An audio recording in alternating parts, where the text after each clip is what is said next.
De retour sur ce plateau très spécial des Rendez-vous du Futur, 105e. Je vous encourage évidemment à tweeter sur le Social Good Week, hashtag Social Good Week. Courte séquence, là où nous allons revenir sur quelque chose d'assez fort, assez fou, qui s'est passé le week-end dernier. Un grand hackathon autour du don, autour du redesign. Enfin, en gros, je ne vais pas trop en dire plus, puisque je suis bien entouré pour pouvoir en parler mieux. Entouré de Nathalie Bazoche, bonjour. Vous êtes responsable du développement culturel de la Fondation Groupe EDF et Thérèse Lemarchand, présidente et cofondatrice de Coméon. Bonjour. Alors le week-end dernier, je ne sais pas qui veut commencer, mais il s'est quand même passé quelque chose de fou. Pour ceux qui ont suivi le hashtag Social Good Week durant le week-end, enfin ça a commencé vendredi d'ailleurs, durant 3 jours, il y a eu un grand hackathon. Un grand hackathon, on a parlé du don, on a parlé de reformatage de l'association à travers le numérique. Qu'est-ce qui s'est passé? Peut-être à vous, du coup, de commencer les hostilités? Donc en fait, il y a eu en effet ce grand mouvement et je vais laisser la parole à Nathalie Bazoche puisque c'est la Fondation EDF qui l'hébergeait dans cette salle. Donc ce qu'il faut imaginer, c'est que dans cette salle, il y avait 8 équipes, il y avait d'à peu près 10 personnes, donc une centaine de personnes qui travaillaient, c'était une ruche, pour définir le futur du don en ligne, pour répondre à l'objectif du hackathon qui s'appelait Gaming, le futur du don en ligne. Donc en fait, c'est une opération qui avait été lancée, sur lesquelles 8 associations, on a retenu les défis de 8 associations. Donc ici, vous aviez Médecins du Monde, ici Entrepreneurs du Monde, ici Bibliothèques sans frontières, ici Enfants d'Asie, Handicap International, article 1. Ici, juste pour nos amis derrière leur petit écran, imaginez une grande salle et imaginez une grande salle bien pris, une salle pleine à craquer pendant 3 jours. Exactement. Donc, article 1, Fondation Cœur et Artères et Électriciens sans frontières. Pour répondre à 2 sujets, en fait, c'est comment attirer des donateurs plus jeunes et sur le numérique avec les usages qui sont les leurs aujourd'hui. Donc, en particulier le gaming. Donc, tout l'enjeu du hackathon, c'était celui-là. Et je vais laisser Nathalie expliquer pourquoi la Fondation EDF a choisi d'organiser cet événement avec nous. Elle fait même les questions. Bon, alors pourquoi la Fondation EDF s'est placée sur ce terrain? Pourquoi avoir choisi ce thème? Et pourquoi ce format de hackathon? Voilà, au moins j'ai complété la question, c'est tout. Bon, la Fondation EDF, elle souhaite accompagner les associations dans leur transformation digitale. Donc, en plus de soutenir financièrement sur des projets, on essaie d'organiser des événements. Et ce hackathon sur la gamification du don correspond bien à ce qu'on souhaite faire. Le thème, il nous a été apporté par Coméon. Donc c'est suite à des discussions que l'on a pu avoir avec Thérèse et où, comme Thérèse, je laisserai Thérèse parler de Coméon. Mais on est 3 organisateurs sur cette opération. Donc il y a la Fondation EDF avec cet objectif. Il y a la Web Academy, qui est une école gratuite pour des jeunes, filles et garçons de 18 à 25 ans, qui sont sortis donc du système scolaire classique et qui vont apprendre à coder. Et Coméon, donc je rends la parole à Thérèse pour qu'elle explique un peu Alors Coméon, en quelques mots. Donc, Coméon, c'est le mécénat participatif. Donc, on est un site, une plateforme internet qui facilite la mise en relation de donateurs et de projets d'intérêt général. Donc, des associations, des fondations, des établissements publics, des collectivités territoriales. Et on a vu dans la façon dont on anime les projets et la valorisation des projets et le développement de la relation donateur, que la gamification était quelque chose d'extrêmement important parce que ça développe une appropriation, une meilleure prise de connaissance des projets et une meilleure envie de les accompagner.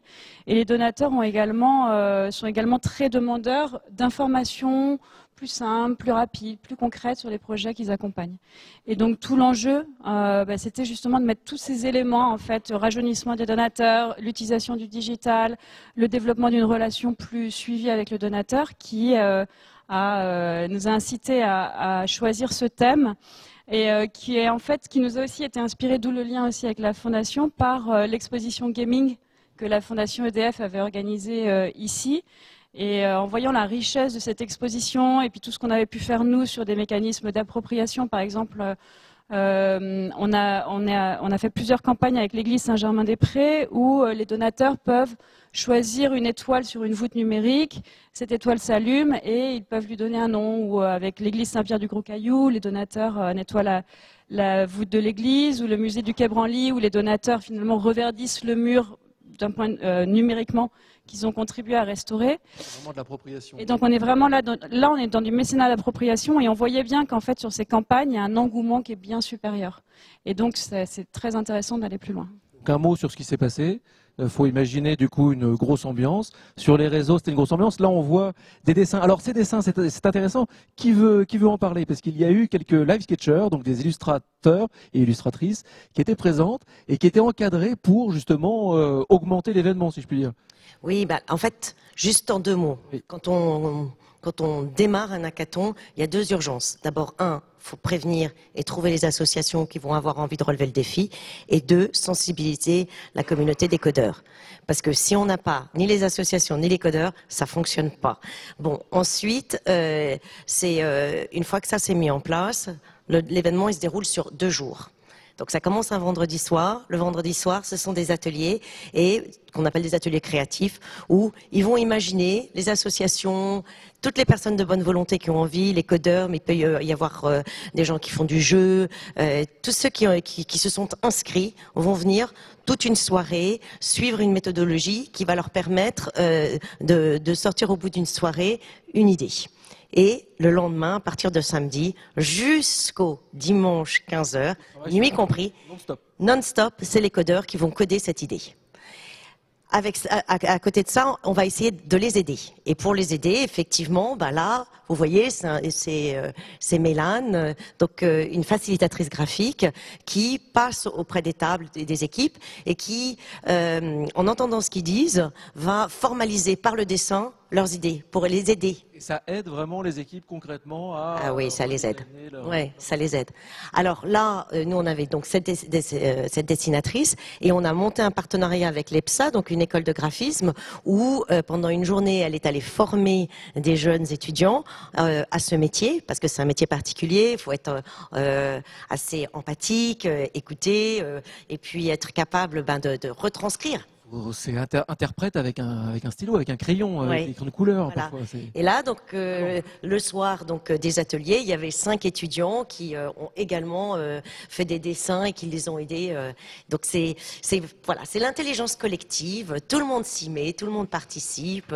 Nous avons tous animé les ateliers. Et tous ces dessins, c'est important de le signaler, ont été évidemment, enfin, vous pouvez les retrouver encore et maintenant, ne serait-ce que sur Twitter, en suivant le compte de la Fondation Groupe EDF, vous aurez tous les dessins, et puis peut-être qu'il y aura des contenus derrière sur le site après. Des résultats, alors il n'y a pas vraiment de lauréat encore, on n'est que mercredi 14 mars, et c'est le 16 mars, si je ne m'abuse, que les grands lauréats ou le grand lauréat sera il y a un seul gagnant. Il n'y a qu'un seul gagnant. Et les autres, il se passe quoi pour eux? Ils ont juste perdu un week-end? Non. Ah non, ils n'ont pas perdu un week-end. Non. Qu'est-ce qui se passe pour eux du coup? Rien. Ils ont quand même créé une relation avec les différentes associations. Je pense que déjà ils se sont confrontés à leurs problèmes de digitalisation, de leurs problèmes sur comment il faut qu'ils évoluent dans l'avenir. Et je pense que c'est pas du tout anodin. Où tout d'un coup ils discutent avec des codeurs et pour la plupart ça leur est jamais arrivé. Et puis je pense que même cette méthodologie qui nous a été offerte par Make Sense, donc qui est une communauté qui On connaît bien avec la Social Good Week. voilà, exactement. Donc c'est grâce à eux qu'on a pu mettre en place ces hackathons parce qu'ils nous ont formés à leur méthodologie.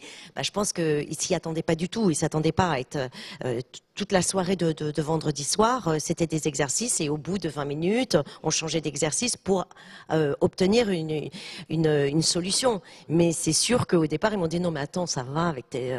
Je dis non, il va falloir avancer. Donc c'était vraiment Il y a des important. méthodes, mais il y a une raison aussi. Et oui, parce que sinon ça sort pas, sinon on reste jusqu'à 4h du matin à réfléchir. En fait, ce qu'il faut voir aussi, c'est que, donc, en effet, les associations en ont énormément retiré en termes de méthode de travail, de partage de ce qu'elles désirent exprimer face à une population qui n'est pas celle qu'elles rencontrent nécessairement tous les jours. Et elles ont vraiment fait émerger des idées. Donc déjà, au bout du premier week-end, l'ensemble des 8 associations avaient vraiment un proto. Nous, on a été incroyablement surpris par la qualité des prototypes qui ont été présentés, tous très différents et tous extrêmement intéressants. Donc ça, c'est déjà un premier cahier des charges pour quelque chose qu'elles peuvent développer plus tard. Ensuite, il y a eu 3 associations lauréates du premier tour, on va dire, qui ont cette semaine en fait une poursuite du développement du prototype par les élèves de la Web Academy.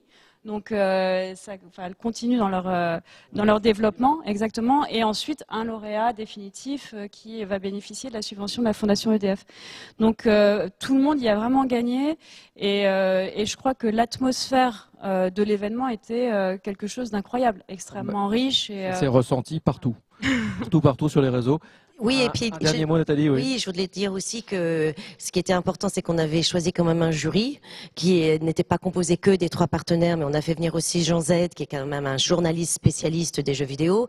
Il y avait Aurélien Fouillé, qui est un sociologue du ludique. Et puis, Yael Aferiat, qui est donc la directrice de l'association des française des fundraising. Et ça aussi, ça les a motivés parce que tout d'un coup, ils se sont sentis aussi regardés et jugés aussi par des personnes externes. Et leur regard, ils étaient, surtout les jeunes codeurs, ils étaient là, waouh! Bon, on va suivre du coup au moins le compte de la Fondation, le compte Twitter de la Fondation. Vendredi, il y a le lauréat. Et puis derrière, il va y avoir le suivi, bien sûr, de tout ce travail qui n'est pas du tout un travail perdu. Je plaisantais, bien sûr, c'est pas du tout. Ils n'ont pas perdu, ils ont rien perdu. Les perdants, ils ont pas vraiment perdu, quoi, en fait. Mais il y a quand même un lauréat. Ils ont tous gagné. C'est le principe du hackathon. C'est le principe du hackathon. Ça reste une compétition. Oui, ça reste une compétition. Merci beaucoup, Nathalie. Merci beaucoup, Thérèse. Nous nous retrouvons d'ici 2-3 petites minutes avec notre grand dialogue avec Olivier Frérot entre Nils Osmanov et Olivier Frérot. Mais juste avant, nous allons avoir notre petite séquence avec la grande bouclée. La grande bouclée, vous la connaissez. C'est notre youtubeuse maison. Mais cette fois-ci, la youtubeuse maison, elle n'est pas sur YouTube, elle n'est pas chez elle en Espagne. Elle est ici, elle est en live, elle est là. Alors on se retrouve juste après.